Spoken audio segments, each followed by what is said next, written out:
انہوں نے اپنے ٹویٹ میں یہ بھی کہا کہ میں کبھی بھی ایک روایتی سیاستدان نہیں تھا, میں کوئی کارخانہ دار نہیں, میں کوئی جاگیردار نہیں, لیکن میں نے, میرے گھر والوں نے, میری فیملی نے, چھوٹی سی میری جو فیملی ہے یعنی میری بیوی, میرے بچے, ہم نے بہت سنسیئرٹی سے اس کاز میں بلیو کیا, اسے ہم نے کنٹریبیوٹ کرنے کی کوشش کی, باوجود اس کے کہ پاکستان تحریک انصاف کی پارٹی کے اندر سے اور پارٹی کے باہر سے لوگوں نے بہت ہی گھٹیا رقیق قسم کے ان کے اوپر حملے کیے,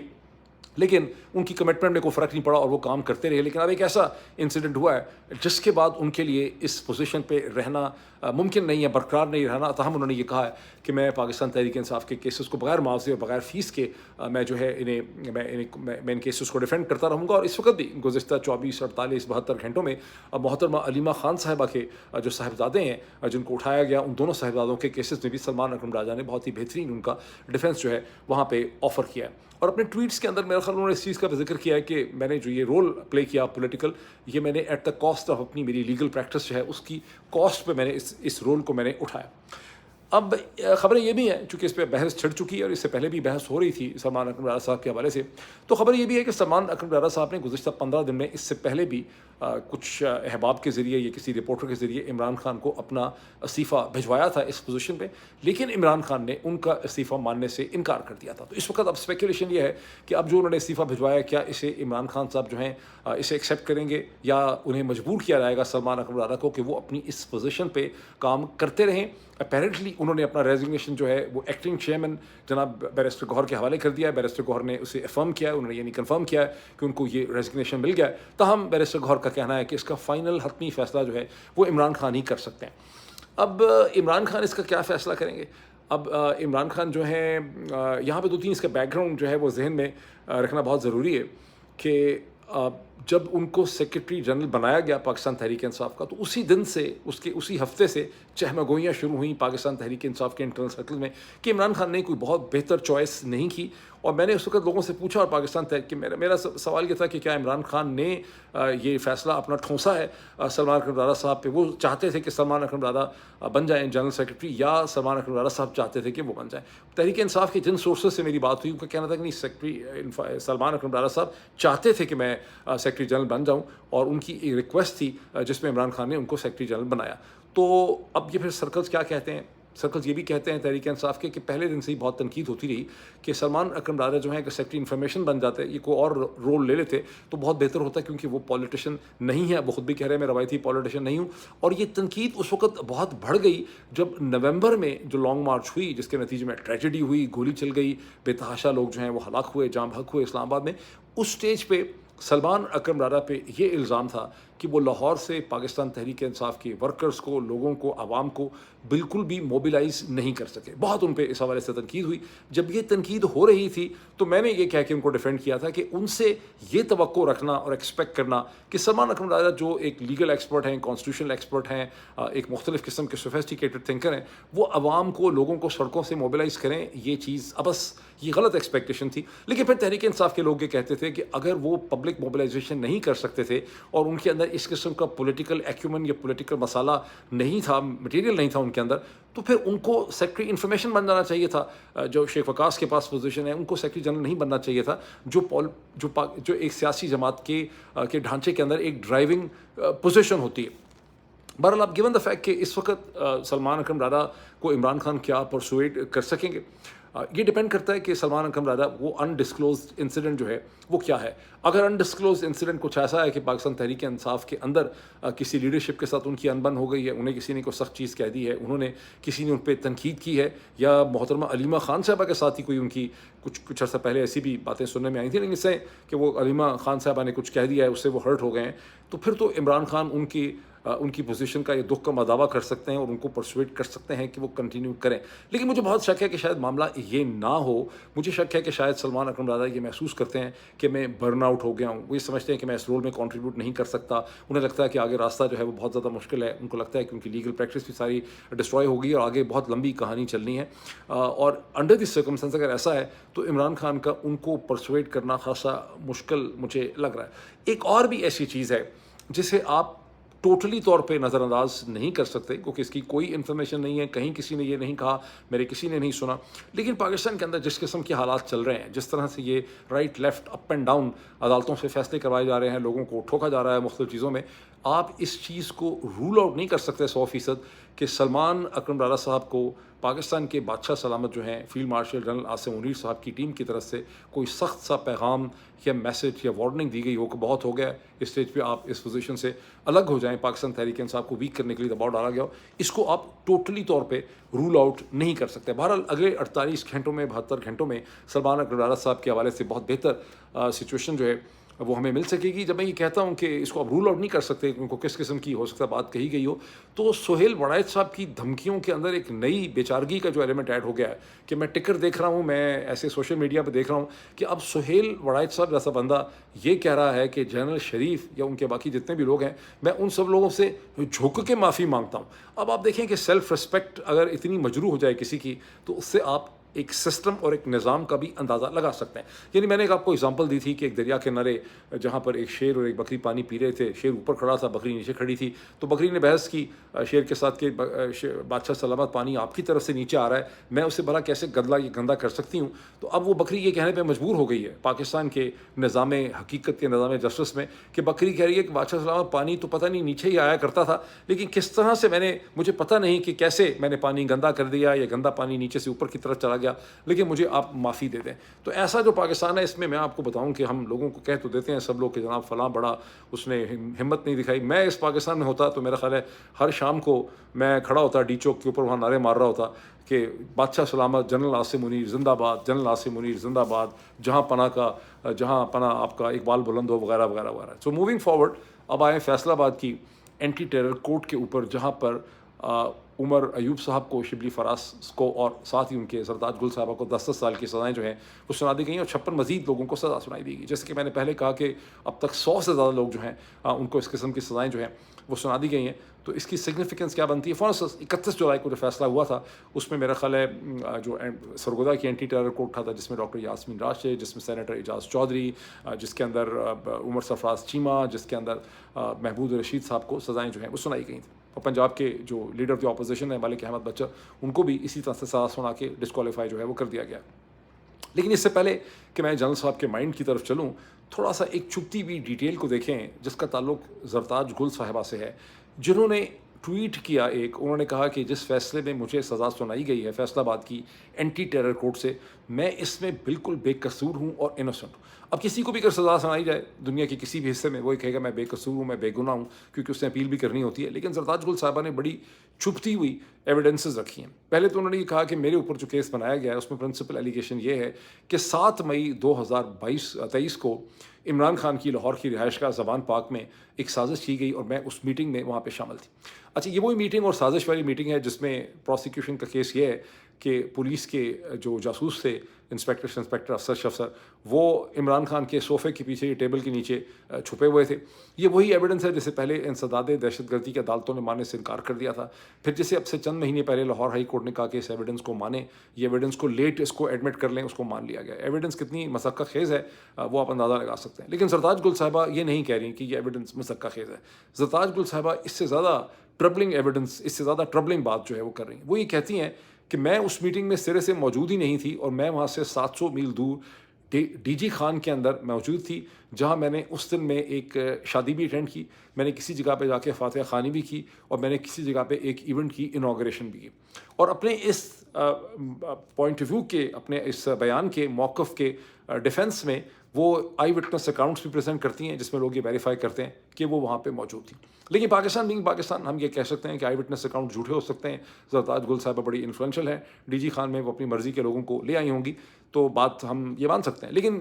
پرابلم بڑھ جاتا ہے جب زرتاج گل صاحبہ نے سوشل میڈیا کی، ٹویٹر کی اور سوشل میڈیا کی ایسی پوسٹس بھی پریزنٹ کی ہیں عدالت کے سامنے، جن پوسٹ سے یہ پتہ چلتا ہے، جہاں تصویریں لگی ہوئی ہیں کہ زرتاج گل صاحبہ ایک جگہ پہ فاتحہ خوانی کرنے پہنچی ہیں، ایک جگہ پہ انوگریشن کر رہی ہیں، ایک جگہ پہ اسے کہتے ہیں وہ شادی اٹینڈ کر رہی ہیں۔ تو اس ساری ایویڈنس کے نتیجے میں وہ کہتی ہیں کہ ساری ایویڈنس جو ہے عدالت کے سامنے رکھی گئی تھی، اور اس سے پہلے جو سرگودا کی عدالت تھی گزشتہ 2024 میں، اس نے پروسیکیوشن کی اور سرکار کی ان ایویڈنسز کو ماننے سے انکار کر دیا تھا۔ تو زرتاج گل کی جو یہ جو ٹویٹ ہے، اس سے آپ اندازہ لگا سکتے ہیں کہ پاکستان میں کس طرح سے بادشاہ سلامت جو ہیں ان چیزوں کو آگے لے کر بڑھ رہے ہیں۔ اب بادشاہ سلامت یہ کیوں کر رہے ہیں، اس سے پہلے میں تھوڑی سی ایک چیز اور ایڈ کر دوں جو سرتاج گل کے پوائنٹ آف ویو کو تھوڑا سا سپورٹ کرنے کے لیے، کہ میں امریکہ میں تھا 9 مئی 2023 کو، اور میں صبح اٹھا امریکہ میں ایسٹرن اسٹینڈرڈ ٹائم کے حساب سے، EST جسے کہتے ہیں، کچھ 9:30 10 بجے میں اٹھا ہوں گا، اور پاکستان سے ہم 9 گھنٹے پیچھے تھے. تو جب 10 بجتے ہیں ایسٹرن اسٹینڈرڈ ٹائم میں، تو اس وقت پاکستان میں شام کے میرا خیال ہے 7 بج جاتے ہیں، کیونکہ 9 گھنٹے آگے. تو اس وقت تو میرے خلاف کچھ نہیں ہوا، لیکن 1 مہینہ اور 4-5 دن کے بعد 13 جون کو میرے خلاف ایک FIR کاٹی گئی. اور جب مجھے پتہ چلا کہ میرے خلاف 9 مئی کے حوالے سے FIR کاٹی ہے، تو میرے ذہن میں تھا کہ FIR یہ کاٹی ہوگی کہ معید پیرزادہ نے لوگوں کو انسپائر کیا. اس کی باتیں اس قسم کی تھیں کہ لوگ جو ہیں وہ جو ہے غصے میں آ گئے، اور انہوں نے انسپائر ہو کے انسٹیگیٹ ہو گئے، ان کو انسٹیگیٹ کیا ہوگا. تو میں نے FIR منگوائی، تو میں نے FIR لکھی، تو مجھے بڑی حیرانگی ہوئی. FIR میں یہ لکھا ہوا تھا کہ ایک آدمی یہ کہتا ہے کہ وہ دن کے پتہ نہیں 12 بجے 1 بجے، جہاں جو بھی ٹائم تھا 2 بجے، وہ کہیں پہنچا، اور اس نے دیکھا کہ ایک ہجوم جو ہے وہ بلوا بھی کر رہا ہے، اور ایک وہ ملٹری انسٹالیشن کے اوپر حملہ کر رہا ہے. وہ اس لوگوں کے قریب چلا گیا، اتنا دلیر آدمی تھا کہ ان کے قریب چلا گیا، اور اس نے ان کے ہاتھ میں فون تھے، اور اس نے ان کے ہاتھ سے فون لے کے دیکھے، اور ان فون کے اندر معید پیرزادہ جو ہے وہ امریکہ سے بیٹھا ان لوگوں کو انسٹرکشنز دے رہا تھا کہ ملٹری انسٹالیشن پہ حملہ کس طرح سے کرنا ہے. اگر اس طرح کی ایویڈنسز پہ FIRs کٹ رہی ہیں اور اس کی بیسس پہ فیصلے کیے جا رہے ہیں، اور سرتاج گل صاحبہ یہ بتاتی ہیں کہ جو 9 مئی کے اوریجنل کیس ہے اس کی FIR میں ان کا نام نہیں تھا. ان کے نام کوئی پتہ نہیں 6 مہینے کے بعد، جس کو ضمنی کہتے ہیں، اس کے انگلش میں سپلیمنٹری کہتے ہیں، اس میں ان کا نام ڈالا گیا. جس طرح سے 1 مہینے 4 دن کے بعد میرے خلاف ایک سپریٹ FIR کاٹ دی گئی. تو اس سے آپ چیزوں کے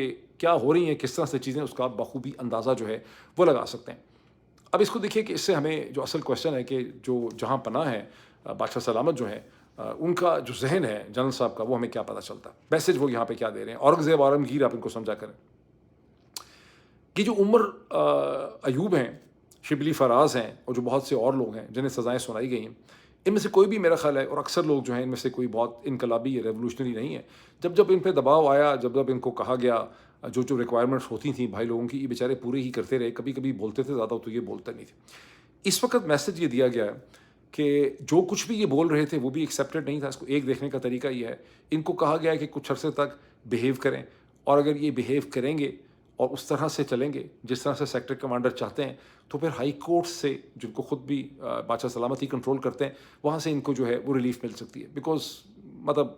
فیری ویل، اس میں کوئی بہت زیادہ ہمیں غلط فہمی نہیں ہونی چاہیے کہ اگر بادشاہ سلامت کی مرضی نہیں ہوگی تو لاہور ہائی کورٹ ہو یا اسلام آباد ہائی کورٹ ہو، ان لوگوں کو ریلیف جو ہے وہاں سے نہیں مل سکے گی بیچاروں. ایک تو یہ ایلیمنٹ ہے. دوسرا اس ایلیمنٹ وہ ہے جس کی طرف ڈاکٹر حسین ندیم اشارہ کرتے ہیں، کہ بادشاہ سلامت ایک نئی پاکستان تحریک انصاف کی سیاسی لیڈرشپ جو ہے وہ کھڑا کرنا چاہ رہے ہیں، ٹوٹلی نئے سرے سے کھڑی کرنا چاہ رہے ہیں. ایک ایسی لیڈرشپ جو عمران خان کے بغیر چیزوں کو لے کر جو ہے وہ آگے بڑھ سکتی ہے. یعنی جو جنرل صاحب کے ساتھ نہیں چل سکتا وہ سب فارغ ہو جائے گا. تو ایک نئی لیڈرشپ جو ہے وہ کھڑی کرنے کا یہاں پہ پلان جو ہے وہ نظر آ رہا ہے. اچھا، اب یہ ذرا غور کریں کہ ان سب کو سزائیں جو سنائی گئی ہیں وہ GHQ پہ حملے کی نہیں سنائی گئی، بلکہ ان کو رانا ثناء اللہ صاحب کے گھر پہ حملہ کرنے میں یہ 56 لوگوں کو 10 سال کی سزائیں جو ہیں، کچھ لوگوں کو کم کچھ کو زیادہ سنا دی گئیں. رانا ثناء اللہ جو ہے ان کا گھر بھی نیشنل سیکیورٹی کا حصہ بن گیا. لیکن 2007 کے آخر سے لے کر 2022 تک میں پاکستان میں ٹیلی ویژن جرنلزم پروگرام کرتا رہا. بہت دفعہ مجھے رانا ثناء اللہ صاحب کو ٹی وی میں لینے کا موقع ملا، ان سے بات کرنے کا موقع ملا، ہاتھ ملانے کا موقع ملا، ان کے ساتھ کوئی چائے کافی پینے کا بھی مجھے موقع ملا. میرا یہ خیال ہے، یہ میرا ذاتی طور پر خیال ہے کہ رانا ثناء اللہ یہ سب کچھ دیکھ کے خود ذاتی طور پر بڑے پریشان ہوں گے کہ میرے گھر کے کیس کے اندر انہوں نے 56 لوگوں کو، اب تک 56 کو یہ سزائیں سنا دی گئی ہیں، جس میں عمر ایوب بھی ہیں، شملی فراز بھی ہیں، سرتاج گل بھی ہیں. بیکاز رانا ثناء اللہ ایک منجھے ہوئے سیاستدان ہے. وہ کبھی بھی نہیں چاہیں گے کہ اس قسم کے کیس میں اس طرح سے لوگوں کو سزائیں سنائی دی جائیں. یہ رانا ثناء اللہ کی خوشنودی نہیں ہے. یہاں پر جنرل صاحب جو ہیں وہ رانا ثناء اللہ کے ذریعے PMLN کو اپنے کاز میں، یعنی نیشنل سیکیورٹی جنرل صاحب کا اپنا ذاتی کاز ہے، اور یہاں پر PMLN کو بھی اس کاز کا حصہ بنا رہے ہیں. یہ کسی آنے والی چیز کا پیش خیمہ ہے. کچھ لوگ یہ اسپیکولیٹ کرتے ہیں کہ اس سٹیج پہ نومبر سے پہلے شہباز شریف سے نوٹیفیکیشن جنرل صاحب کو چاہیے، اور شہباز شریف ہو سکتا چاہتے ہوں یا نواز شریف چاہتے ہوں کہ 2 سال کا نوٹیفیکیشن ہو، یعنی نومبر 2025 سے نومبر 2027 تک. لیکن جنرل صاحب کو کم از کم 5 سال کا نوٹیفیکیشن چاہیے، یعنی نومبر 2025 سے نومبر 2030 تک کا ان کو نوٹیفیکیشن چاہیے. لیکن 30 میں بھی کیا یہ بات ختم ہو جائے گی اگر یہ 30 تک کی بات ہوتی؟ پاور جو ڈائنامکس ہوتے ہیں اور جب لوگ اس طرح سے ان کو طاقت کا ایک نشہ ان کو لگ جاتا ہے، جس طرح سے لوگوں کو شراب کا نشہ ہوتا ہے یا ہیروئن کا نشہ ہوتا ہے، پھر وہ نشے سے نکل نہیں سکتے. پاور جو ہے وہ ایک اس طرح کی انفیٹڈ پاور جو ہے یہ ایک نشہ ہوتا ہے. کوئی بھی اس قسم کی پاورفل پوزیشن کو چھوڑنا نہیں چاہتا. خطرہ یہ ہے کہ جنرل صاحب تحد قیامت جب تک وہ زندہ ہیں، اب ان کی کوشش ہے کہ میں یہاں پہ بیٹھا رہوں، اور اگر میں بالکل ہی بیماری ہو جاؤں بعد میں تو میں اپنے خاندان کے کسی بندے کو یا اپنے کسی لیوٹیننٹ کو جو ہے میں بنا دوں. اس طرح کی سچویشن کے اندر پاکستان جو ہے اس وقت جا چکا ہے. بہت زیادہ لوگ کہتے ہیں کہ اب پاکستانیوں کو بہت شعور ڈیولپ ہو گیا، ان کو چیزوں کی بہت زیادہ انڈرسٹینڈنگ ہو گئی ہے، ہمیں سب چیزیں سمجھ آ گئی ہیں. میں نے کبھی بھی اس اسٹیٹمنٹ کو بائی نہیں کیا. یس آف کورس انڈرسٹینڈنگ تھوڑی سی بڑھ گئی ہے لوگوں کی، لیکن میں اس کو بائی نہیں کرتا. میں ایک لٹمس ٹیسٹ آپ کو دیتا ہوں کہ وقت آ گیا ہے کہ آپ مولانا ابوالکلام آزاد کی جو کتاب تھی انڈیا ونز فریڈم، وہ اس کو نکال کے دوبارہ پڑھیں اور پھر اپنے آپ سے سوال پوچھیں کہ مولانا ابوالکلام آزاد جو ہسٹورین تھے اور 1300 برس کی مسلم اس وقت کی جو تاریخ تھی اس کے وہ ماسٹر تھے، بلکہ دنیا کی تاریخ کے ماسٹر تھے، سیاستدان تھے. ان کا استدلال جو تھا وہ صحیح تھا، یا قائد اعظم محمد علی جناح جو بریلینٹ کانسٹیٹیوشنل ایکسپرٹ تھے، جیسے سلمان اکرم دادا ایک بریلینٹ کانسٹیٹیوشنل ایکسپرٹ ہیں، تو کیا قائد اعظم محمد علی جناح اور ان کے ساتھ جو مسلم لیگ کی لیڈرشپ تھی انہیں چیزوں کی صحیح انڈرسٹینڈنگ تھی، یا مولانا ابوالکلام آزاد کو چیزوں کی صحیح انڈرسٹینڈنگ تھی؟ اور آپ پڑھیں اور اس پہ اپنے کامنٹ کریں، اور میں بھی مزید اس کے اوپر کسی اسٹیج پہ کامنٹ کروں گا. پھر دیکھیں گے کہ کتنی ہمیں انڈرسٹینڈنگ ہوئی ہے کہ پاکستان کا اصل پرابلم جو ہے وہ کیا ہے. یہ ایک امیجنری ڈائلاگس امیجن کر لیں کہ قائد اعظم محمد علی جناح کے درمیان میں اور مولانا ابوالکلام آزاد کے درمیان میں جنت میں، ہم اسیوم کرتے ہیں کہ دونوں جنت میں ہوں گے، تو وہاں دونوں کے درمیان میں ایک ڈائلاگ ہو رہا ہے آن اے کپ آف کافی کہ کیا ہو رہا ہے پاکستان کے اندر. موونگ فارورڈ، ڈاکٹر شہباز گل جو ہیں انہوں نے ایک بڑا پرسویسو ویلاگ کیا ہے جو میں نے بڑے تفصیل سے دیکھا ہے، جس میں انہوں نے کیس یہ بلڈ اپ کیا ہے کہ موجودہ سیٹس اور سرکمسٹانسز میں اسی کیس کا انہوں نے حوالہ دیا ہے، فیصل آباد کی انسداد دہشت گردی کا، باقی کیسز کا بھی انہوں نے، اور پہلے بھی وہ یہ کہہ چکے ہیں. ایک بار پھر انہوں نے بہت ہی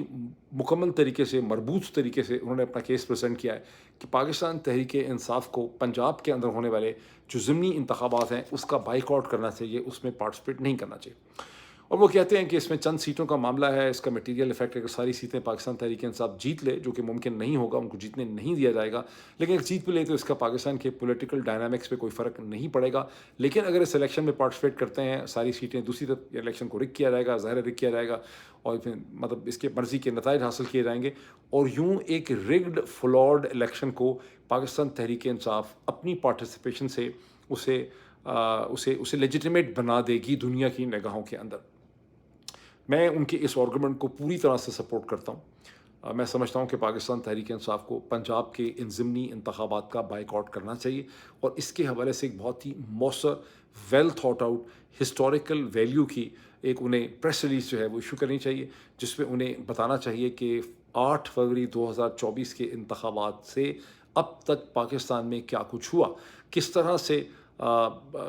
نتائج بدلے گئے، کس طرح سے فارم 47 کی چیز انوینٹ کی گئی، کس طرح سے الیکشن ٹریبونلز کو نہیں چلنے دیا گیا، کیسے عدالتوں کو پنکچر کر دیا گیا، کیسے 26ویں آئینی ترمیم کی گئی، ایک ایسی اسمبلی سے جس کا وجود ہی جعلی ہے اس سے ایک آئینی ترمیم کی گئی، اس کے ذریعے سپریم کورٹ کو ختم کر دیا گیا، اور جو کچھ بھی کیا گیا وہ سب کچھ بتا کے، اور اب جو کچھ ہو رہا ہے جس طرح سے یہ ATC کے فیصلے ہوئے ہیں، ان سب کو بہت اچھی اردو اور بہت اچھی انگریزی میں لکھ کے انہیں ایک پریس ریلیز ایشو کرنی چاہیے، جو دنیا بھر کی جو امپورٹنٹ آرگنائزیشنز ہیں، جیسے ایمنسٹی انٹرنیشنل ہے، ہیومن رائٹ واچ ہے، جیسے CPJ committee to protect journalist ہے، جیسے فریڈم ہاؤس ہے، جیسے اقوام متحدہ کے بہت سے ادارے ہیں، جیسے IMF ہے، جیسے ورلڈ بینک ہے، یورپین یونین کے کمیشن ہے، برطانیہ کی گورنمنٹ ہے، امریکہ کی گورنمنٹ ہے، ڈپارٹمنٹ آف اسٹیٹ ہے، سب کو، اور سب ایمبیسیز جتنی پاکستان میں کی ایمبیسیز ہیں پوری دنیا کی including the Indian high commission کو، ان سب کو انہیں اپنی پریس ریلیز جو ہے وہ پہنچانی چاہیے، ان کو بتانا چاہیے کہ پاکستان میں الیکشن کے نام پہ جو مذاق ہو رہا ہے یہ فکسڈ ہے، اور ہم اس کا حصہ جو ہے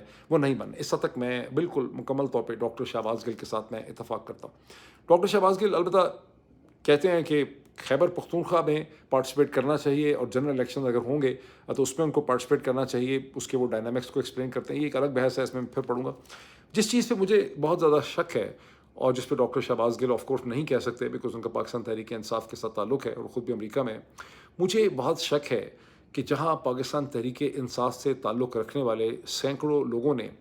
بہت خرچہ بھی کیا، بہت سنسیریٹی سے انہوں نے محنت بھی کی، یورپ کے اندر، برطانیہ میں، خاص کر کے امریکہ کے اندر،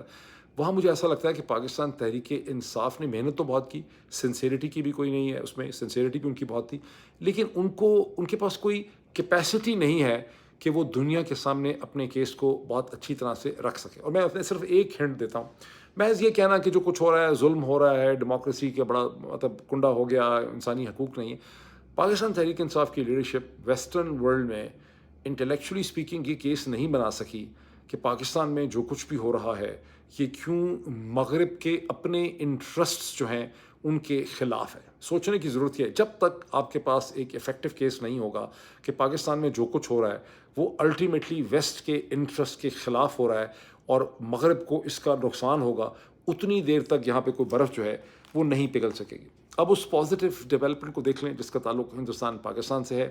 جہاں ہندوستان کی حکومت نے، جس نے انڈس واٹر ٹریٹی جو سن تاس کا معاہدہ ہے اسے سسپینڈ کر رکھا ہے پہلگام کی دہشت گردی کے بعد، اور وہ کہتے ہیں کہ ہم کوئی کوآپریشن نہیں کریں گے، ہم جو فلڈ واٹر ڈیٹا ہے، جو ہائیڈرولوجیکل ڈیٹا ہے وہ بھی شیئر نہیں کریں گے.